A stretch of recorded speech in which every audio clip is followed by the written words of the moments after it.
अब एक्सेल में cell reference देखेंगे कि सेल रेफरेंस क्या होते हैं, किस तरह से वर्क करते हैं, और जब हम फंक्शन या किसी फार्मूले का यूज़ करते तो उसका क्या बेनिफिट्स होता है। तो आइए देखते हैं।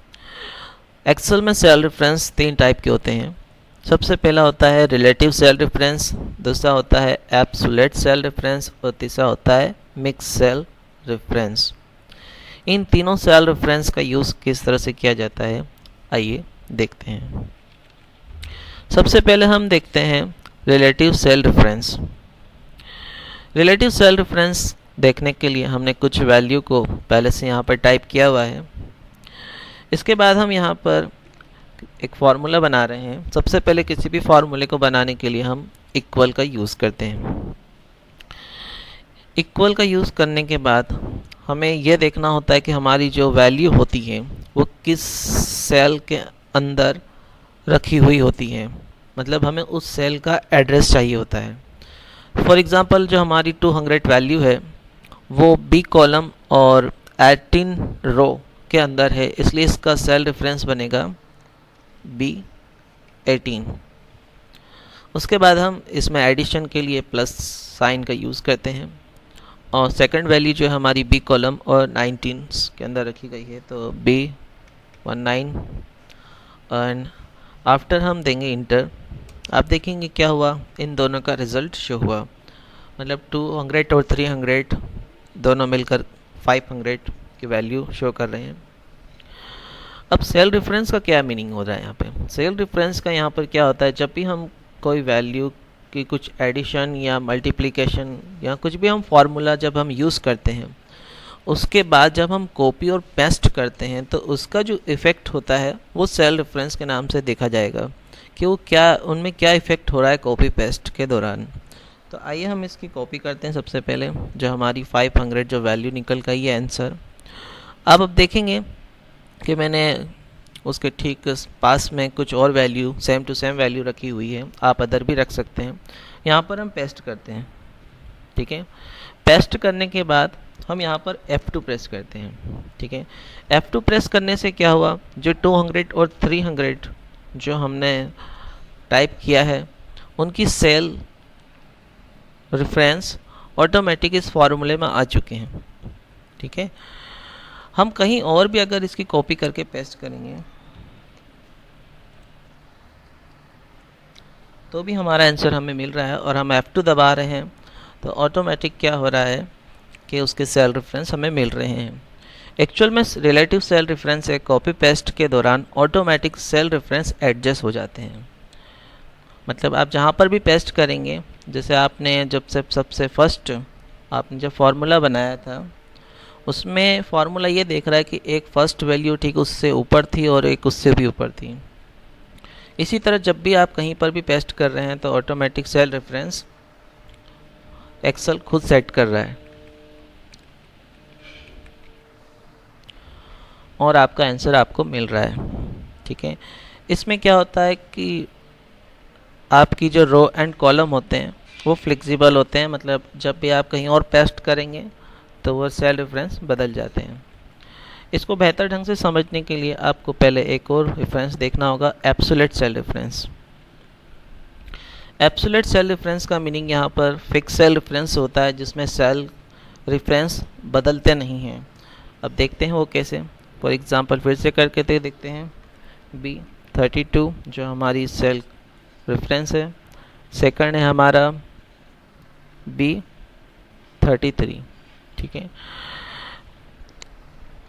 इस रेफरेंस को एब्सोल्यूट रेफरेंस बनाने के लिए हम यहाँ पर डॉलर के साइन का यूज़ करेंगे। B से पहले अगर हमने डॉलर का साइन यूज़ किया है, B A B C D ये सभी कॉलम के नेम हैं, इसलिए इसके पहले अगर आपने डॉलर का साइन यूज़ किया है तो वो फिक्स हो जाता है। फिर कॉपी पेस्ट के दौरान कभी भी B आपका C नहीं हो सकता, ठीक है। उसके बाद हमने 32 जो रो नंबर है उसके आगे भी डॉलर का साइन यूज़ किया है। इससे ये जो 32 जो हमारी रो है वो भी फिक्स हो जाएगी। इसके बाद हमने फिर से दूसरे रेफरेंस में भी कॉलम नेम से पहले डॉलर का साइन यूज़ किया है और रो से पहले भी डॉलर के साइन का यूज़ किया है। अब हम इसका इफ़ेक्ट देखते हैं क्या होता है। हम इसको कॉपी करते हैं, कॉपी करने के बाद हम कहीं पर भी पेस्ट कर देते हैं। आप देख रहे हैं इसका आंसर 500 ही आपको मिल रहा है, हम कहीं पर भी पेस्ट करें, ठीक है। और जहाँ पर भी आपने पेस्ट किया है वहाँ पर F2 प्रेस करके देखेंगे तो आपको जो सेल रेफरेंस है वहीं के मिल रहे हैं जो आपने फर्स्ट वैल्यू के लिए यूज़ किया है। मतलब आपने वही B और 32 और B और 33 ये चेंज नहीं हुए। इसका रीज़न क्योंकि आपने डॉलर का साइन यूज़ कर रखा है। डॉलर का साइन अगर किसी भी कॉलम नेम से पहले और रो नेम से पहले अगर यूज़ किए जाते हैं तो वो बिल्कुल फिक्स हो जाते हैं, इसलिए इसे एब्सोल्यूट सेल रेफरेंस के नाम से जाना जाता है। एक और एग्जांपल देखते हैं इसका, जो हमारा तीसरा सेल रेफरेंस है जिसको हम बोलते हैं मिक्स सेल रेफरेंस। इसको देखने के लिए पहले हम देखते हैं कि क्या होगा। अब इस रेफरेंस को बनाने के लिए क्या होता है कि किसी, मान लीजिए हमारी जो इस बार जो 200 वैल्यू है B 43 सेल में है, उसके बाद में जो हमारी अगली वैल्यू है B 44 सेल में है। अब इस सेल को मिक्स सेल रेफरेंस बनाने का तरीका क्या होता है कि किसी भी रो या कॉलम किसी भी एक के आगे डॉलर का साइन होता है और एक के आगे नहीं होता है। फॉर एग्जांपल के लिए B के आगे हम डॉलर का साइन लगा लेते हैं तो B कॉलम बिल्कुल फिक्स हो जाएगा। और सेकंड में हम क्या कर लेते हैं, रो जो नंबर है हमारा सेकंड सेल रेफरेंस है B 44, इसमें रो से पहले डॉलर का साइन यूज़ करते हैं और इंटर करते हैं। आप फिर से गौर से देखिए, इस रेफरेंस में B से पहले लगा हुआ है डॉलर का साइन और सेकंड रेफरेंस में 44 से पहले, ये 44 एक्चुअल में रो नंबर है। उसके बाद हम इंटर देते हैं, हमारा आंसर तो वही आ रहा है पर इसका इफेक्ट कॉपी पेस्ट से ही आपको पता चलेगा। यहाँ पर हम पेस्ट करते हैं, देखिए आंसर तो 500 ही आया और F2 प्रेस करते हैं। इसका रीज़न मैं आपको बताता हूँ क्यों।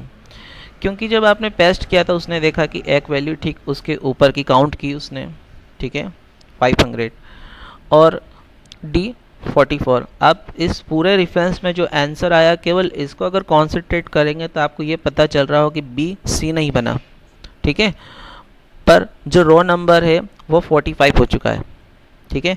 और दूसरे वाले आप रेफरेंस में ये नोटिस करिएगा कि 44 ही है, डॉलर का साइन लगा हुआ है और यहाँ पर जो सेल रेफरेंस है वो चेंज हो चुका है, B था तो D हो चुका है, पर यहाँ पर फर्स्ट वाले में B ही है।